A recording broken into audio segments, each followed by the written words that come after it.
Hey, I'm back. This is part two. I'll just record it on here and it'll be a YouTube video and you guys can watch it.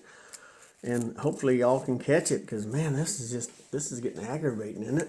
But I apologize. There's nothing I can do. I was 10 feet away from my Wi-Fi, whatever you call it. Anyway, so I'm going to start back at 17th verse of 2 Kings 21. 2 Kings 21, 17. Now the rest of the acts of Manasseh and all that he did and the sins that he committed, are they not written in the book of Chronicles of Kings of Judah? So Manasseh rested with his fathers and was buried in the garden of his own house, in the garden of Uzzah, and his son Amon reigned in his place. And 19th verse, 21, 19. 2 Kings 21, 19. Amon was 22 years old when he became king and reigned 2 years in Jerusalem. His mother's name was Meshullemeth, the daughter of Haruz in Jotham. And he did evil in the sight of the Lord, and his father Manasseh, as his father Manasseh had done. So he walked in all the ways of his father, all the ways that his father had walked, and he served idols that his father served and worshipped them. He forsook God of his fathers and did not walk in the way of the Lord. So the servants of Ammon conspired against him and killed the king in his own house.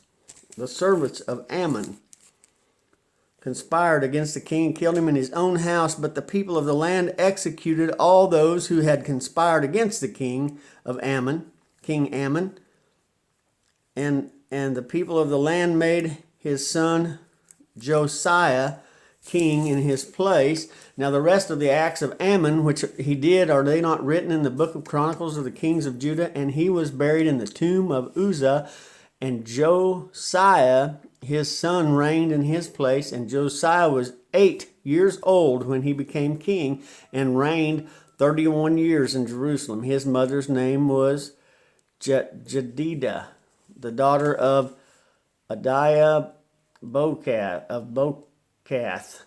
And he did what was right in the sight of the Lord and walked in the ways of his father David and did not turn aside to the right or to the left. Now it came to pass in the 18th year of King Josiah that the king set Shaphat the scribe, the son of Uzziah, Azaliah, the son of Meshullam, to the house of the Lord, saying, Go up to Hilkiah the king, the high priest, the high priest, that he may count the money which he has brought into the house of the Lord, which the doorkeepers have gathered from my people, and let them deliver into one of the hands of those doing the work, who are in the overseers of the house of the Lord, and let them give it to those who are in the house of the Lord doing the work, to repair the damages of the house, the carpenters, the builders, the masons, to buy timber, hewn stone, and repair the house of the Lord. It doesn't say the house of the Lord, but that's what they're talking about.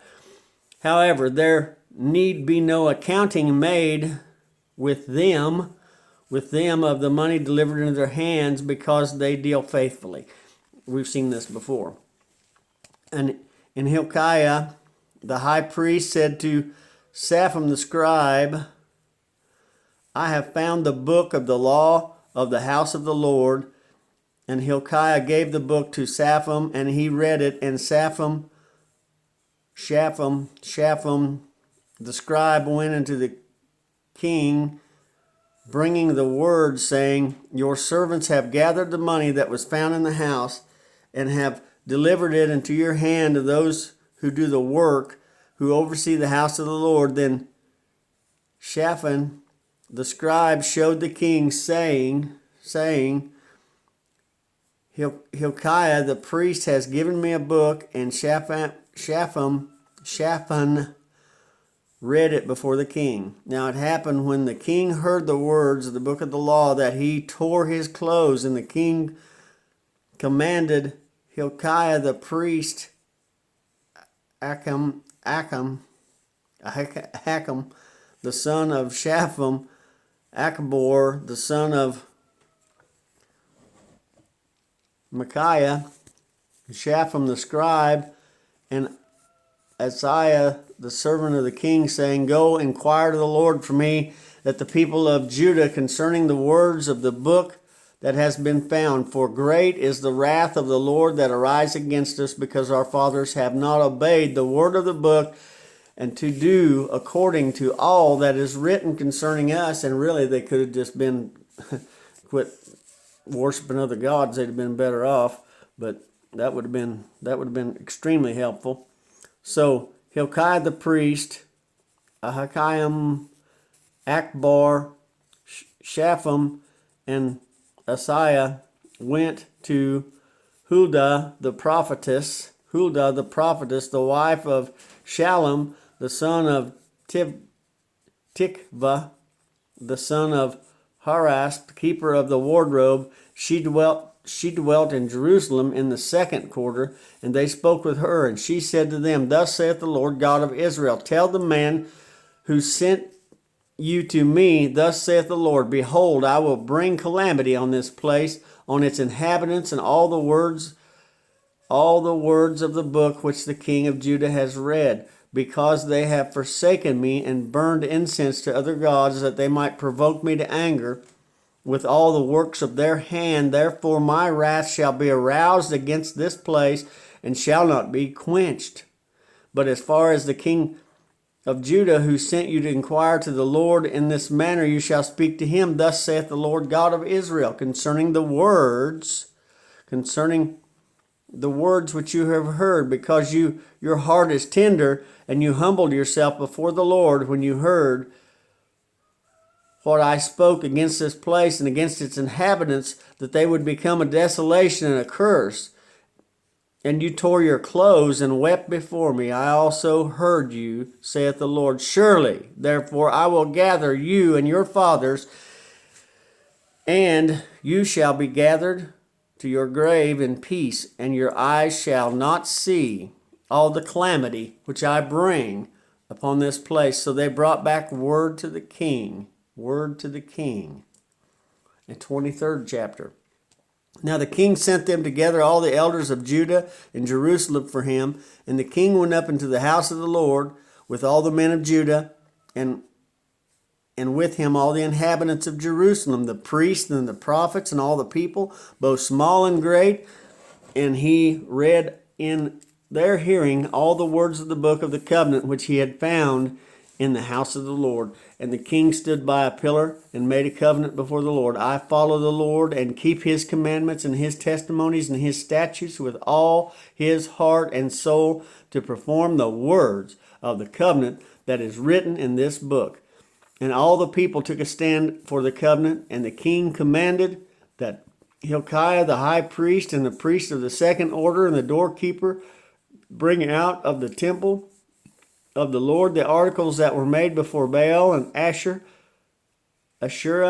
and all the hosts of heaven. And he burned them outside Jerusalem in a field of Kidron, and carried the ashes to Bethel.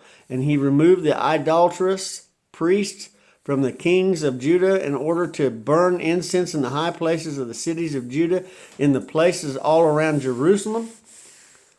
And those who burned incense to Baal, to the sun, and to the moon, and to the constellations, and the host of the heaven. And he brought out the wooden image from the house of the Lord to the brook of Kedron outside Jerusalem, and burned it at the brook of Kedron, and ground it to ashes, and threw the ashes in the graves of the common people. And he tore down the ritual booths and the perverted persons that were in the house of the Lord, where the women wove hangings for the wooden image.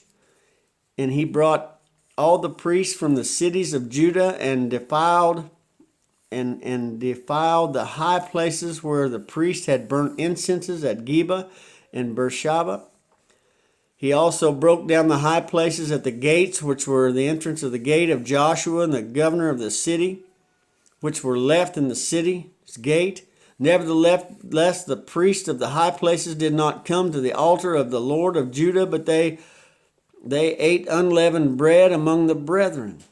And he defiled Topheth, which is in the valley of the sons of Hinnom, Hinnom, that no man might make his son or his daughter pass through the fire of Molech. Then he removed the horses, and the kings of Judah had dedicated to the sun at the entrance of the house of the Lord by the chamber of Nathan Melech, the officer who was at the court, and he burnt the chariots of the sun fire and the altars that were on the roof and the upper chamber of Azah, which the kings of Judah had made, the altars which Manasseh had made, and the two courts in the house of the Lord, and broke down and pulverized there, and threw the dust into the brook of Kidron. Then the king defiled the high places that were east of Jerusalem, where on the south of the Mount of Corruption.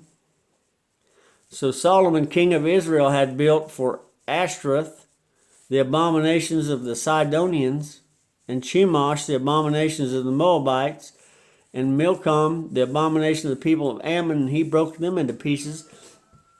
The sacred pillars he cut down into wooden images and filled their places with bones of men. This is stuff that Solomon had done.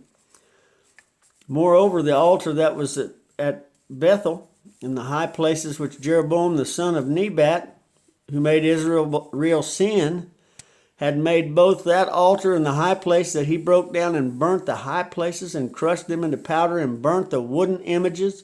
And Josiah turned and saw the tombs that were there on the mountain, and he sent and took the bones out of the tombs and burned them in the altar, and defiled it according to the word of the Lord, which the man of God proclaimed, and proclaimed these words when he said, "What gravestone is this that I see?" So the men of the city told him, "Is this tomb the man of God whom came from Judah, and proclaimed these things which you have done against the altar of Bethel?"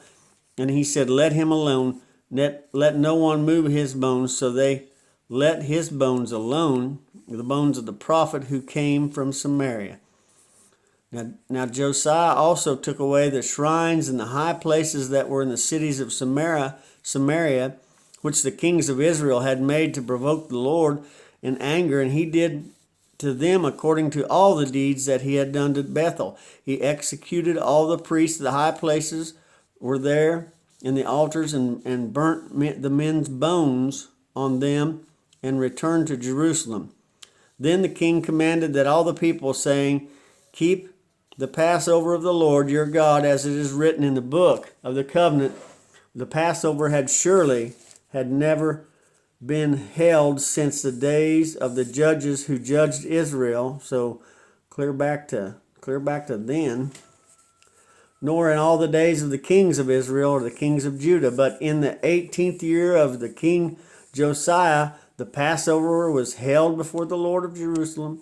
Moreover, Josiah put away those who consulted mediums and spirits, and the households of gods and idols and abominations that were seen in the land of Judah and in Jerusalem, and that he might perform the words of the law that were written in the book that Hilkiah the priest found in the house of the Lord. Now before him there was no king like him, who turned to the Lord with all his heart, with all his soul and his might, according to the law of Moses. Nor after him did any arise like him. Nevertheless,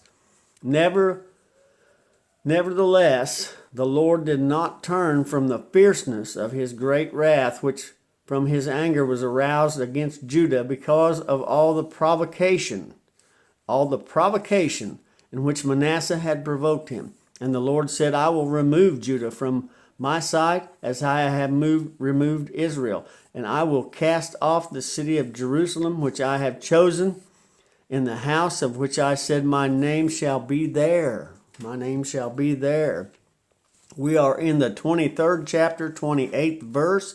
I know I'm reading really fast, but I'm going to be late. So I'm sorry. 28. So 23, 28. We're just about done. We got 37 to go, or 37's where we end. Now the rest of the acts of Josiah and all he did, are they not written in the book of Chronicles of the kings of Judah? In the days of Pharaoh, Necho, king of Egypt, went to the aid of the king of Assyria to the river Euphrates, and King Josiah went against him, and Pharaoh Necho killed him at Megiddo when he confronted him. And then his servants moved his body in a chariot from Megiddo and brought him to Jerusalem and buried him in his own tomb.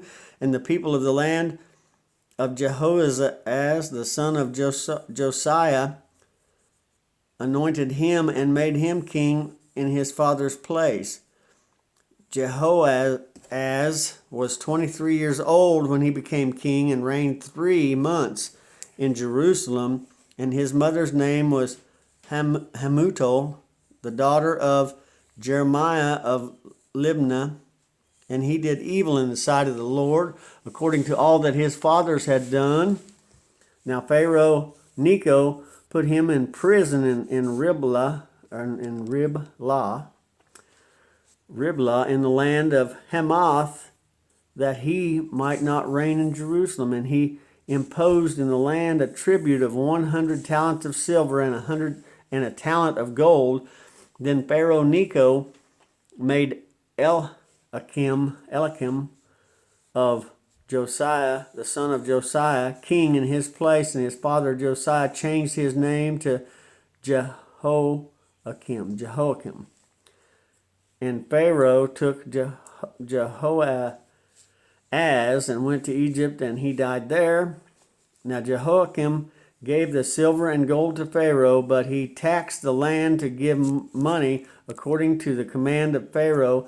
He exacted silver and gold from the people of the land, from everyone according to their assessment, to give to Pharaoh Necho.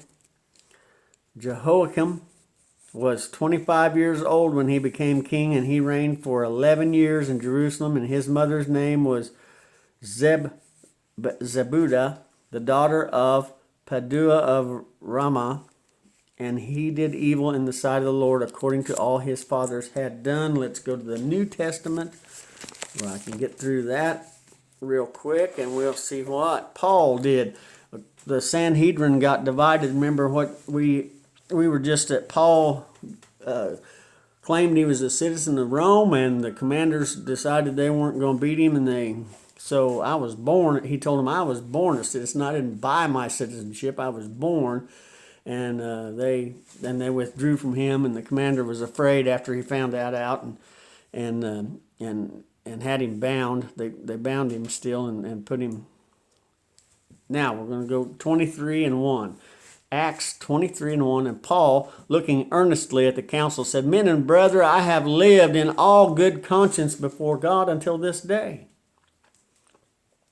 And the high priest Ananias commanded those who stood by him to strike him in the mouth, and Paul said to him, "God will strike you, you whitewashed wall, for you sit and judge me according to the law, that you do not command me to be struck contrary to, and you demand me to be struck contrary to the law. And those who stood by you do not revile God's high priest." Then Paul said, "I did not know the brethren that he was a high priest, nor is written that you shall not speak evil of a ruler of your people." When Paul said, "I did not know, brethren, that he was a high priest, for it is written, you shall not speak evil of a ruler of the people." Then Paul perceived that one part of the Sadducees and the other was Pharisees, and he cried out to the council, because he knew this would mess them all up. And he cried out to the council, and he said to them, "Men and brethren, I am a Pharisee, the son of Pharisee, concerning the hope of the resurrection of the dead, I am being judged." And when he said this, the dissension rose between the Pharisees and the Sadducees, and the assembly was divided. For the Sadducees said there was no resurrection and no angle of spirit, but the Pharisees confessed both. And there arose a loud outcry, and the scribes and the Pharisees party arose and protested, saying, "We find no evil in this man, but a spirit of an angel has spoken to him. Let us not fight against God." 10th verse. Now when there arose a great dissension, and the commander, fearing lest Paul might be pulled to pieces by them, commanded the soldier to go down and take, changing the page here, him by force from among them and bring him into the barracks. But the following night the Lord stood by him and said, "Be of good cheer, Paul, for as you have testified to me in Jerusalem, so you must bear witness of me in Rome." And it was this day that some of the Jews band together and bound themselves under an oath, saying they would neither eat nor drink until they had killed Paul. And some of them probably starved to death if that was the case. 13th verse. Now there were more than 40 who had formed this conspiracy, and they came to the chief priests and elders and said, "We have bound ourselves under a great oath that we would eat nothing until we have killed Paul. Now therefore, together with the council, suggest that the commander that you be brought down to you tomorrow, as though you were going to make further inquiries concerning him, but they were ready to kill him before he comes near." So Paul's sister's son heard of their ambush. His nephew, Paul's nephew, heard of their ambush and went and entered into the barracks and told Paul. And Paul called one of the centurions to him and said, "Take this young man to the commander, for he has something to tell." So he took him and brought him to the commander and said, "Paul the prisoner called me and asked me to bring the young man to you. He has something to say." Then the commander took him by the hand, went aside, and asked privily, "What is this that you have to tell me?" And he said, "The Jews have agreed to ask you to bring Paul down to the council tomorrow, as though they were going to inquire more fully of him, but do not yield to them, for more than 40 of them lie and wait him. Men who have bound themselves together by an oath will neither eat nor drink until they have killed him, and now they are ready, waiting for the promise from you." So the commander let the young man depart and command him, "Tell no one that you have released these things to me." And so 23rd verse now. 23rd verse, 23rd chapter. Acts 23:23. And he called the two centurions, saying, "Prepare 200 soldiers and 70 horsemen and 200 spearmen, and go to Caesarea the third hour in the night, and provide mounts to set Paul on, and bring him safely to Felix, the governor." And he wrote a letter in the following manner: "Claudius Lytus, to the most excellent governor Felix, greetings. This man was seized by the Jews and was about to be killed by them. Coming with troops, I rescued him, having learned that he was a Roman, and that I have wanted to know the reason they accuse him. I brought him before their council and found out that he was accused of concerning questions of their law, but had nothing to charge him against deserving death or chains. And when it was told me that the Jews laid in wait for this man, I sent him immediately to you and commanded his accusers to state before you the charges against him. Farewell." So he's basically saying, I'm sending him to you. They can come down there and make accusations in front of you, and then you can be the judge. So then the soldiers, as they commanded Paul to be brought to him by the night to Antipatris, and the next day they left with horsemen to go with him and returned to the barracks. When they came to Caesarea, he delivered the letter to the governor, also presented Paul to him, and the governor had read it, and he asked that the province he was from, and when he understood that he was from Cilicia, he said, "I will hear you, and your accusers have to come." And he commanded him to be kept at Herod's Paratheum. And so we're going to have an accusation and a council meeting when they do all this. God bless you, every one of you. I know this is a pain in the rear end to do all this way, but this is the only way we can get this word across. We're going to make sure that we read every word of this Bible, and we're going to get it done and I'm not going to quit. I have to do it this way, I have to do it this way. But I want to encourage you today that God loves you. Be a witness to Him. Christ loves you and gave His life's blood, gave His life, even His body to you, for you personally. And when we read that, for God so loved, put your name there. Put your name there today. For God so loved Robert Whittam. It needs to be more personal. And put your name in there. And as we read through some of these things, put your name in the way of that instead of God loved the world, He loved me so much. He loved me, Robert Whittam. You put your name there and read it that way. Read it that way and make it more personal. God bless you. Ruth Graham did that. Ruth, Billy Graham's wife, and it just made all the difference in the world. The Bible became more personal to her. And I read about that yesterday, and I thought that was a pretty good thing. God loves you. Christ loves you. I love you. I'm willing to do all this for you. And I want you to know that the God that created the universe, created the world, created the universe, created every life, He also created you, and He knew you before you were in the womb, and He wants you to have a relationship with Him. I just want you to take that more serious than others have. And truly just live by His word today. God bless everyone. I'll see you tomorrow morning at 6:30. We'll do this as long as we have to, but we're going to get this word out, okay? God bless you.